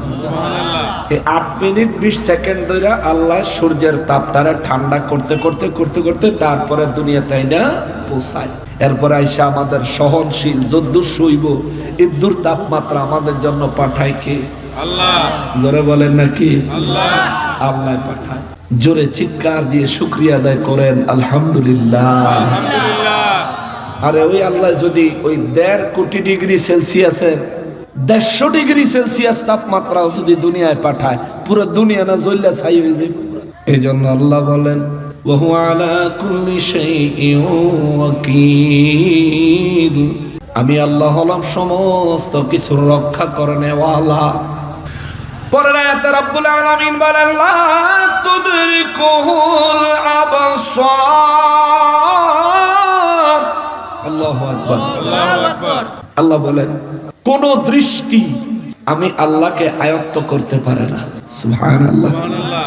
অর্থাৎ এমন কোন চোখ আমি আল্লাহ বানাই নাই যেই চোখ আমাকে দেখতে পারে, এমন কোন চোখ আমি আল্লাহ বানাই নাই। আল্লাহ বলেন ওয়া হুয়া ইউদরিকুল আবসার, কিন্তু আমি আল্লাহ সব কিছু দেখতে পারি। সুবহানাল্লাহ। জোরে কোন সুবহানাল্লাহ। আল্লাহ আল্লাহ তুদরিকুহুল আবসার, আমারে দেখতে পারে এমন কোন চোখ আমি আল্লাহ বানাই নাই। এই জন্য তো মুসা নবী তুর পাহাড়ে কয় রব্বি আরিনি, আল্লাহ আমারে দেখা দাও। আল্লাহ বলেন লাং তারানি, কখনোই আমারে দেখতে তুমি পারবা না। ও আল্লাহ তুমি আমারে দেখা দাও। আল্লাহ বলেন কখনোই দেখতে পারবা না। নবীদের ফরিয়াদ আল্লাহ কখনো ফিরিয়ে দিছে না। কথা বলেন। কিন্তু আল্লাহ যদি ডাইরেক্ট মুসা নবীর একেবারে মাহরুম করে, মুসা নবীর ফরিয়াদ আল্লাহ দরবার থেকে খারিজ হয়ে যায়। এই জন্য আমার আল্লাহ কয় মুসা নবী গো পাহাড়ের দিকে নজর করো। সুবহানাল্লাহ। সুবহানাল্লাহ। আল্লাহর কুদরতের নূর মুবারকের তাজাল্লি পাহাড়ের দিকে আল্লাহ কুদরত থেকে ছুঁড়ে মারলেন। ওই নূরের তাজাল্লিতে পাহাড় জ্বলে গেল, মুসা নবী অজ্ঞান হয়ে পড়ে গেল। দেখেন আল্লাহর যেই নূরের তাজাল্লিতে তুর পাহাড় জ্বলে গেল, ওই নূরের তাজাল্লিতে মুসা নবী জ্বলে না। সুবহানাল্লাহ। ওরে প্রেম করেছেন মুসা নবী তুর পাহাড়ে গেলে চলিও, ওরে খোদার নূরে পাহাড় জলে মুসা নবী জলে না, প্রেম তো মরে না। ঠিক কিনা? খোদার নূরে পাহাড় জ্বলে গেল কিন্তু মুসা নবী জ্বললো না। কারণটা কি? কি কারণে? নবীদের দেহ জান্নাতি দেহ। জোরে কন্যা সুবহানাল্লাহ। নবীদেরকে আমার আল্লাহ নূর মোবারক দিয়ে বানিয়েছেন। আরে ভাই নূরের উপরে নূর লাগছে, নূরের সামনে নূর লাগছে, এই জন্যই মুসা নবী জ্বলে নাই। কিন্তু পাহাড় নূরের তাজাল্লি সহ্য করতে পারে। মুসা নবীর ইচ্ছাও আল্লাহ পূরণ করছে, আল্লাহর সিদ্ধান্ত আমার আল্লাহ রাখছে। এই জন্য আল্লাহ কয় পাহাড়ের দিকে তাকাইলো, আল্লাহ নূরের তাজাল্লি ফালাইলো। আল্লাহ জন্য বলেন লা তুদরিকুহুল আবসার, এমন কোন দৃষ্টিশক্তি নাই যা আমাকে আয়ত্ত করতে পারে। এখন এই আয়াতের দলিল দিয়া আমাদের দেশের অসাধু ব্যক্তিরা, আমাদের দেশে পূজার মণ্ডপে হাজির হনেওয়ালারা, মূর্তির সামনে তাজিম দেনেওয়ালারা, পূজার প্রসাদ খাওয়াই না ভণ্ডরা, তারা কইব দেখছনি আল্লাহরে দেখার মতো ক্ষমতা সম্পন্ন কোন চোখ আমার আল্লাহ বানায় নাই। সুতরাং রহমাতুল লিল আলামিন মেরাজের রাতে আল্লাহরে দেখছে, এই কথার কোনো ভিত্তি নাই। জোরে বলেন নাউজুবিল্লাহ। তুই বুঝোস মূর্তির পূজা, তুই নবীর মেরাজের বুঝবি কি? এই সোর, তুই মিলাদের তাবারুক খাস না, পূজার প্রসাদ খাস, তুই তাবারুকের স্বাদ বুঝবি কোত্থেকে? এরা সোর, তুই বুঝবি কইতি মিলাদের তাবারুক? তোর হুজুর কয়টা বেলা ফাঁকানা? নাউজুবিল্লাহ। হ্যাগো হুজুরে কইছিটা ফাঁকানা, কিন্তু হ্যাগো দলের লোক গিয়া পূজার প্রসাদ খায়। পরে চিন্তা করে দেখলাম যে না, মিলাদের তাবারুক তো ঘি অর্থাৎ উত্তম জিনিস। ঘি খাইলে হজম হয় মানুষের পেটে, কুত্তার পেটে ঘি হজম হয়। সুতরাং ওরা যে খায় না, হজম করতে পারে না, তো ওরার যেটা হজম হয় সেটাই গিয়া খাইছে, ঠিক কিনা বলেন? কুত্তারে ঘিয়ের ডিব্বা খুললা দিলে নাকটা দিয়াই একটা দৌড় দিব, খাবো না, কারণ এটা খাইলে তার পেটে হজম হইতো। কিন্তু দৌড়াইতে দৌড়াইতে রাস্তায় যদি সে এক থুপ গু পায়, নাক মুখ ডুবাইয়া খাইব, চাটিয়া খাইব, ঠিক কিনা বলে? মিলাদের তাবারুক দেখলে, মিলাদের মজলিস দেখলে যারা দৌড়ায়া পালায়, পূজার মণ্ডপে পূজার প্রসাদ খাইতো গিয়া হেরা প্লেট লয়ে বয়ে খায়। খা, তোর পেটে যেটা হজম হয় তুই হিডেই খা, যার পেটে যেটা হজম হয়। আমরার পেট বালা আছে, মানুষের পেট, আমরাও মানুষ, পেটও মানুষের। জিলাপি খাই, বিস্কুট খাই, বাতাসা খাই, রসগোল্লা খাই, আমিত্তি খাই, বিরিয়ানিও, খিচুড়িও, গোস্ত ভাতও। রোজ হাসরের ময়দানে আল্লাহ যখন ঈমানওয়ালা বান্দাদেরকে, রোজাদারদেরকে জিয়াফত খাওয়াবে, আমরা সেই দিনও খাবো, তুই শুধু ছায়া থাকিস আহাম্মক কোথাকার। তবে সেদিন তোর কপাল অনেক ফিডা আছে রে, অনেক ফিডা আছে তোর কপাল। সারা জীবন আমরা রে কইছে আমরা মাজার পূজারি, অহন ছায়া দে হেরা ডাইরেক্ট মূর্তির পূজারি। কিরে ভাই, মূর্তির সামনে তাজিম দেয়, গীতা পড়ে, সেজদা দেয়, বেডিগুলোকে না সে পর্যন্ত মুসলমান, শ্রী শ্রী মুসলমান। বেয়াদব কহেরা বেলে নির্বাচনের লেগে গেছে, বোর্ডের লেগে বেলে বোর্ডের লেগে। আরে ভাই, আপনার জ্ঞান যদি এত কম হয়, আপনি বোর্ডে পাস করে কিরবেন? এই দেশে 90%-এরও বেশি হইলো মুসলমান। মুসলমানরা ভোট দিলেই তো আপনি পাস। আপনি এই মুসলমান গো বোর্ডের লেগা মুসলমানদেরকে খুশি করার পরিবর্তে, মাজার পাহারা দেওয়ার পরিবর্তে, মাজার যারা ভেঙেছে, হামলা করেছে তাদের বিরুদ্ধে অ্যাকশন নেওয়ার পরিবর্তে আপনি কি মন্দির উপরে রয়েছেন পূজার মণ্ডপে। ধর্মিয়া সারা হিন্দুরা মিললে আপনার ভোট দিলেও মুসলমান যদি ভোট না দেয়, আপনার নসিবে এমপি হওয়ার পথ খোলা না। মিয়া হিসাবে তো কাঁচা হইলে কেমন হইব? নির্বাচন করেন ভাই, নির্বাচন করেন আপনার যেমনি মনে চায়, কিন্তু আল্লাহ রাস্তায় দুইটা হাত জোর করে বলি, ইসলামকে নিয়ে এত খেলা করবেন না। ইসলাম খেল তামাশার বস্তু না। পূজার মণ্ডপে যায় আপনারা বলেন রোজার পূজায় ক্ষমা, নাউজুবিল্লাহ। কি বলে? হ্যাঁ, এই দেশ যেই দিন থেকে বাংলাদেশ নাম হইছে, সেই দিনের পরের থেকে আজ পর্যন্ত কেউ এই ধরনের কথা কারো কানে শুনে নাই, কারো জবান থেকে বের হয়। কোন সাহসে আপনি এই কথা কইলেন? আর আপনার দলই বা কেমন বেখেয়ালে খামখেয়ালির দল এইরকম ইসলামকে নিয়ে এত বড় কটূক্তি করলো? আপনার দলের পক্ষ থেকে তার জন্য কোনো ব্যবস্থাপনা নাই, দিল না তো? কোনো ব্যবস্থা নিছে? দরকার আছিল দলের সবাই মিল্লা তারে ধইরা মাথাটা নোয়াইয়া পাছাটা উপরের দিকে দিয়া, বাঁশের সিহন কঞ্চি আছে না, হেফজখানাত ফোলা ফ্যান্ডে যায় হুজুররা দেয়, সিহন কঞ্চি দরকার ছিল বেশি না, মাত্র 700 বাড়ি দিত। তার পাছাটারে কিমা বানায় লাইতো। 6 মাস পর্যন্ত না বইতে পারতো না হইতে পারতো, তখন বুঝতো রোজা কারে কয় আর পূজা কারে কয়। কত বড় ব্যর্থ! কি আজীব দেশ রে ভাই, কি আজীব দেশে বসবাস করি, কি মানুষ! আসলে মানুষের প্রকৃত মস্তিষ্কের এই অবক্ষয় হয়েছে, কারণ এরা হালাল খায় না, হালাল রুজি করে না, মুসলমান হিসেবে হালাল হারাম বাঁচে না। যদি হালাল হারাম বাচ্চা খাইতো, তার জবানে এমন কুকথা আসার আগে তার কলিজাটা কাইপা উঠতো। কিন্তু সে এটা কইয়া মোটামুটি সে অনেক খুশি আছে। আল্লাহ তারে হেদায়েত দেখ, জোরে করা আমিন। আরো জোরে বলেন আমিন। ওরাই বলবে তাহলে মেরাজের সময় নবীজি আল্লাহরে দেখে নাই, কারণ আল্লাহ বলছে আল্লাহ তুদরিকুহুল আবসার, আমাকে কোনো চোখ দেখতে পারে না, আমি আল্লাহকে দেখার মতন ক্ষমতা সম্পন্ন কোনো চোখ নাই। এখন এই কথা কইয়া হারা কইব দেখছেন, তাইলে নবীজি আল্লাহরে দেখে নাই।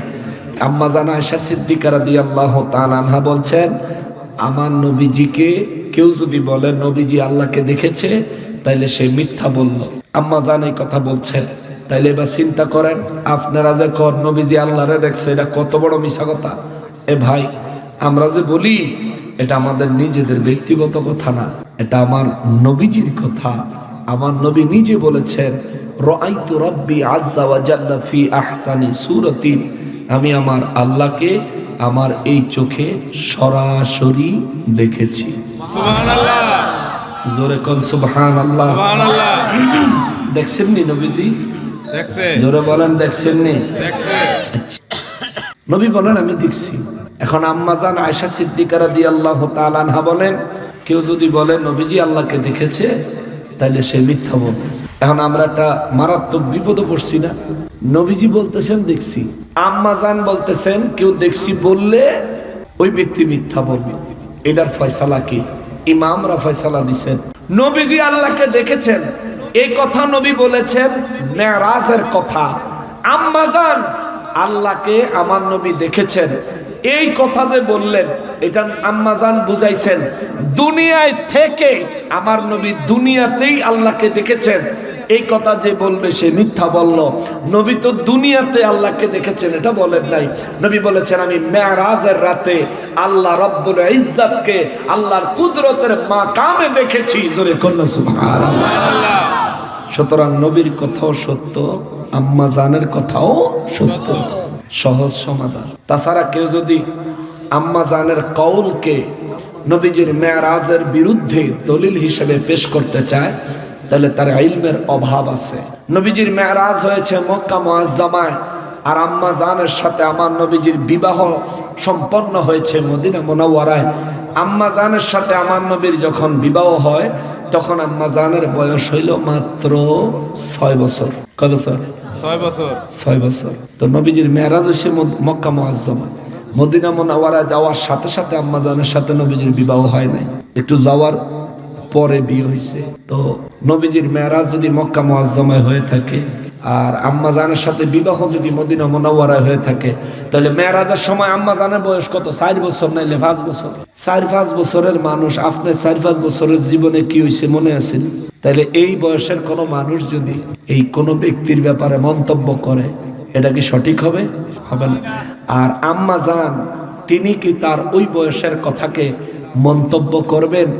আম্মা জান কি জানতেন না যে নবীজি বলেছেন রাআইতু রাব্বি আযজা ওয়া জাল্লা ফি আহসানি সূরাতিন, আমি আমার রবকে উত্তম সূরতে দেখেছি। এই কথাটা খালি আমরাই জানি, আম্মা জান কি জানতেন না? নিঃসন্দেহে জানতেন। জানার পরেও আম্মা জান কেন ওই কথা বললেন? বলার কারণ হলো, কেউ যদি বলে নবীজি দুনিয়ায় থেকে আল্লাহকে দেখেছেন, এটা ভুল। আর নবী বলেছেন আমি মেরাজের রাতে আল্লাহকে দেখেছি, নবীজির কথাও সঠিক, আম্মা জানের কথাও সঠিক। চিৎকার দিয়ে বলেন আল্লাহু আকবার। আল্লাহ যেমন আল্লাহকে দেখার ব্যাপারে অনেক কথা আছে। নবীজির সাথে আল্লাহ দেখাটা কিভাবে হয়েছে, আল্লাহ আবার এটা সূরা নাজমের মধ্যে উল্লেখ করছেন, ওয়া হুয়া বিল উফুকিল আলা। আমার হাবিব একেবারে বস্তু জগৎ, সৃষ্টি জগতের শেষ দিগন্তে লা মাকানে আমার হাবিব আগমন করেছেন। সুবহানাল্লাহ। একেবারে বস্তু জগতের শেষ দিগন্ত, অর্থাৎ যেখানে লা মাকান। আল্লাহ কয় সুম্মা দানা ফাতাদাল্লা, এরপর আমি আল্লাহ আমার হাবিবের দিকে আসছি। সুবহানাল্লাহ। নবীজি গেছে লা মাকানে, আল্লাহ কয় এরপরে আমি আমার হাবিবের কাছে আসছি। ফাকানা কবা কওসাইন, আমি আমার হাবিবের এত কাছে আসছি, একটা ধনুক, তীর ধনুক চিনেন তো? ধনুক এটা এই বাঁকানো যায়, এইরকম লাঠিতে রশি বাঁধলে এই লাঠির দুই মাথা যতটা দূরত্বে থাকে, আল্লাহ বলেন ফাকানা কবা কওসাইন, আমি এবং আমার হাবিবের মাঝে এইটুকু দূরত্ব ছিল। সুবহানাল্লাহ, জোরে বলে সুবহানাল্লাহ।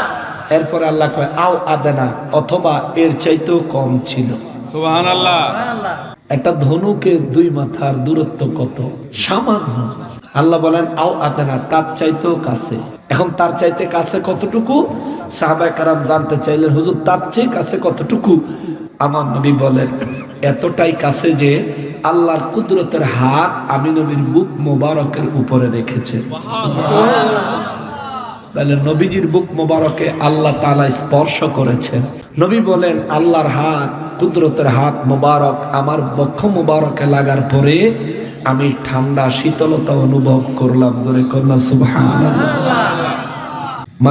মানে আল্লাহর কুদরতের হাত নবীজির বুক মোবারকে যখন রাখলেন, তখন আল্লাহ পাকের কুদরতের হাত মোবারকের যে অনুভূতি, এটাও আমার নবীজির ছিল। সুবহানাল্লাহ। আল্লাহ কয় ফাআওহা ইলা আবদিহি মা আওহা, এরপর আমি আমার হাবিবকে যত ওহী ইচ্ছা হইছে তত পরিমাণে ওহী আমি আমার হাবিবকে দান করেছি। সুবহানাল্লাহ। সারা জীবন ওহী লয়ে এসে জিবরাইল আমিন। মেরাজের রাতে আল্লাহ কয় জিবরাইল টিবরাইল নাই, সরাসরি আমি আমার হাবিবকে দিয়েছি। সুবহানাল্লাহ।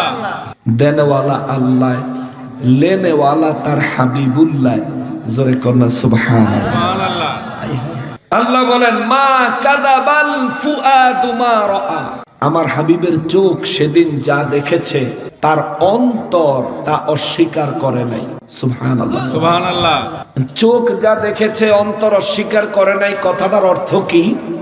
অর্থটা হলো এমন, আপনি যদি আশ্চর্যজনক কিছু দেখেন, তখন দেখার পরে বলবেন আমার এখনো বিশ্বাস হয় না যে আমি এটা দেখছি। অর্থাৎ আপনার চোখ দেখেছে কিন্তু অন্তর মানতে চায়। আজ আমাকে এখানে আপনি দাওয়াত দিয়ে আনছেন, আপনারা দাওয়াত দিয়ে আনছেন, আমি একটা পরিচিত মুখ। কালকে যদি আপনার এলাকায় বিকাল বেলা চা দোকানে আমারে চা খাইতে দেখেন, আপনার চোখ দেখতেছে আমি ওখানে বসা, কিন্তু আপনার অন্তর মানতে চাইতো না, না এটা মনে হুজুর না, ঠিক না? হুজুরে হেন করতে এটারে বলে চোখে দেখার পর অন্তরের অস্বীকার।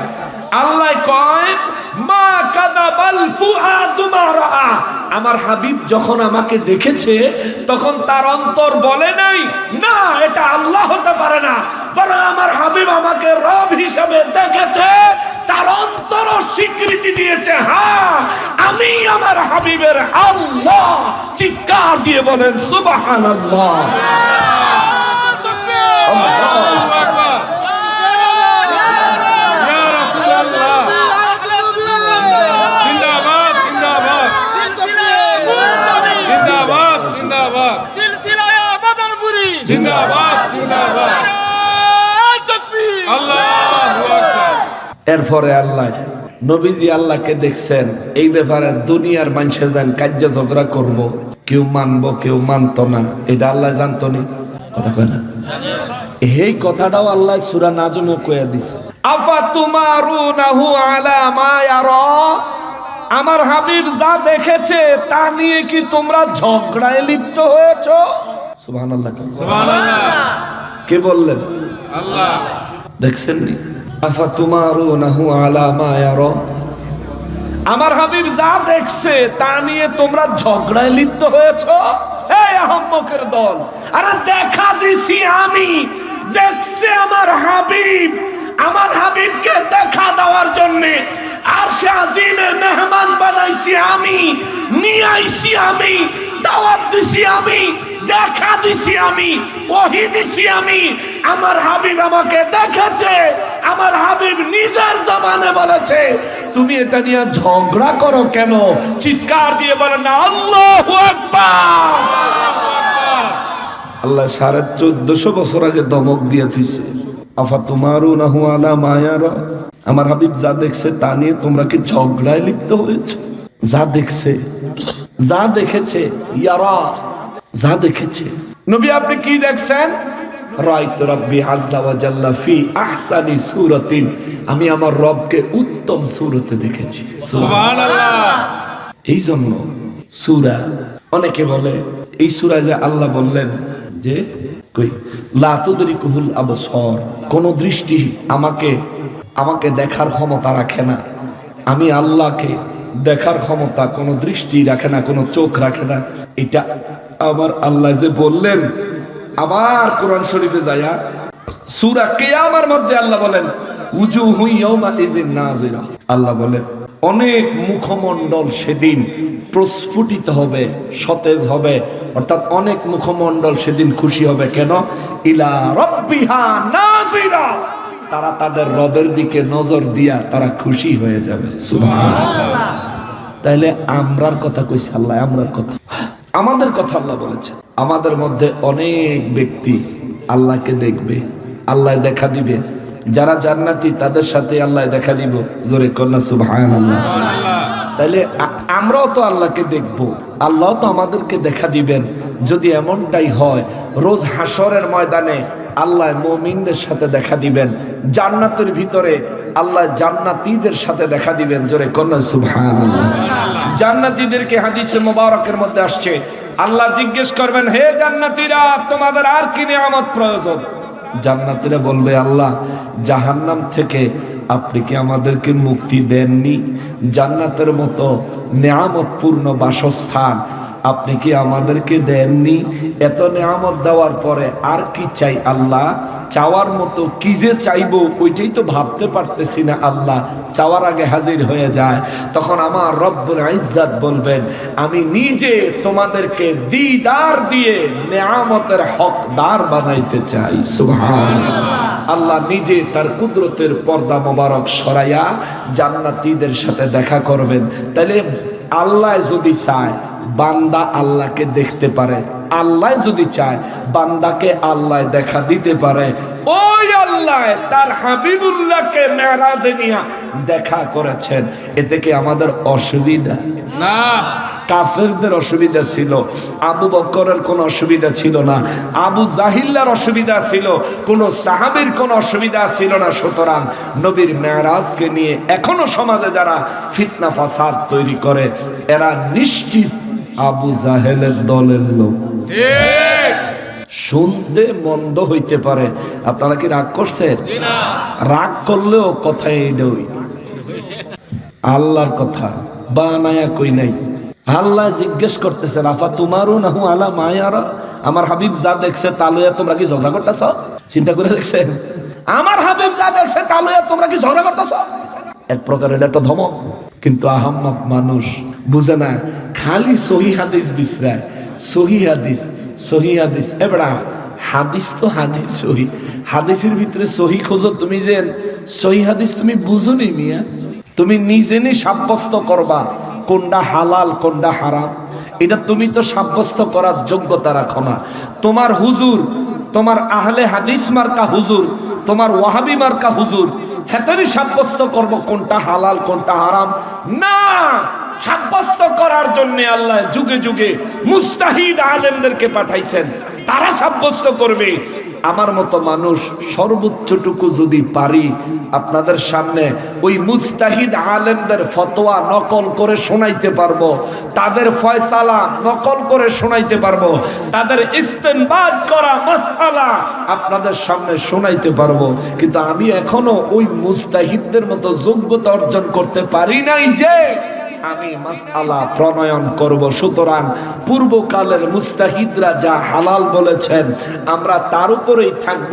তারা যেগুলো উম্মতে মুসলিমাকে শিক্ষা দিয়েছেন আমরা তার উপরেই থাকব এবং ইবাদত বন্দিগি বাড়াবো। মেরাজ আসলে ইবাদত করতে মানা করে যারা, শবে বরাতের রাত আসলে ইবাদত করতে মানা করে যারা, হালুয়া রুটি বানাইয়া মানুষকে দান করতে মানা করে যারা, ওই আহাম্মকদের কথা আমরা শুনবো না। ঠিক কিনা বলেন? দান করলে সওয়াব হয়। হালুয়া রুটি শবে বরাতের রাইতে যদি শবে বরাতের রাতকে কেন্দ্র কইরা আপনি যদি সারাদিন হালুয়া রুটি বানাইয়া বিকাল বেলা যদি এগুলো দান করেন সওয়াব হবে, ছাড়া গুনাহ হবে না, সওয়াবই হইব। এখন ওই মৌলবী সাহেব এগুলোর বিরোধিতা করে কেন? যদি কোন হুজুর শবে বরাতের সময় রুটি হালুয়া বানাইতে ৫,০০০ টাকার মতো খরচ হইলে নেন, ৫,০০০ টাকা আপনি মাদ্রাসাত নেন গা, ঠিক নিও, এইটাই জি, এইটা জায়েজ, এটা সুন্নত। আর হেটা বেদাত তো এ ফকিন্নির ফোলা, তুই তো গরিবের হক মারুন না, তুই খয়রাতির ঘরের খয়রাতি। এলাকায় কত গরিব মানুষ আছে শবে বরাতের রাতে নিজের বাচ্চাদের জন্য একটু ভালো খাবার দাবার আয়োজন করতে পারে না। এলাকায় মহল্লায় এমনও মানুষ আছে যারা অভাবের কথা কারো কাছে মুখ ফুটে বলতেও পারে না। আসেনি এমন মানুষ ইজ্জতের খাতিরে? তো তাদের ঘরে যদি এলাকার আশেপাশের মানুষ কেউ একটু ভালো তরকারি রান্না করে, কেউ একটু হালুয়া তৈরি করে, কিংবা কেউ একটু সবজি তৈরি করে, রুটি সবজি হোক বা গোশতের তরকারি হোক বা কোনো খাবারের জিনিস হোক, কোনো মুসলমান যদি কোনো মুসলমানের ঘরে আদান প্রদান করে, এর দ্বারা সুসম্পর্ক বৃদ্ধি পায়, এর দ্বারা দান সদকার হাত বড় হয়, এর দ্বারা ইবাদত হয়, দানের সওয়াব সদকায়ে জারিয়া নসিব হয়। কথা বলেন ঠিক কিনা? অতএব কোনো মোল্লার কথা শুনবেন না। যেই মোল্লায় কইব শবে বরাত উপলক্ষে রুটি হালুয়া নাই, দাওয়াত দেওয়ার নাই, এই নাই সেই নাই, যারা বলবো খবরদার, এদের কথা শোনা যাবে না। আমার নবী নিজে শবে বরাতের রাতে ইবাদত করেছেন। আমার নবী নিজে সেই 14ই শাবান দিবাগত রাতে জান্নাতুল বাকি কবরস্থানে জিয়ারত করেছেন। সুতরাং আমরা কবর জিয়ারত করব, নফল নামাজ আদায় করব, কোরআন তেলাওয়াত করব, জিকির আজকার করব, নবীজির শানে দুরূদ ও সালাম অত্যধিক পরিমাণে পড়ব, সাধ্যমতো তৌফিক মোতাবেক দান করব, সদকা করব, আর আল্লাহর ইবাদতের মধ্যে নিজেদের জিন্দেগি গড়ব। আল্লাহ তৌফিক দেন, সবাই পড়ে আমিন। ফেরেশতোं की सलामी देने वाली फौज गती थी, जनाबे आमिना सुनती थी, ये आवाज आती थी।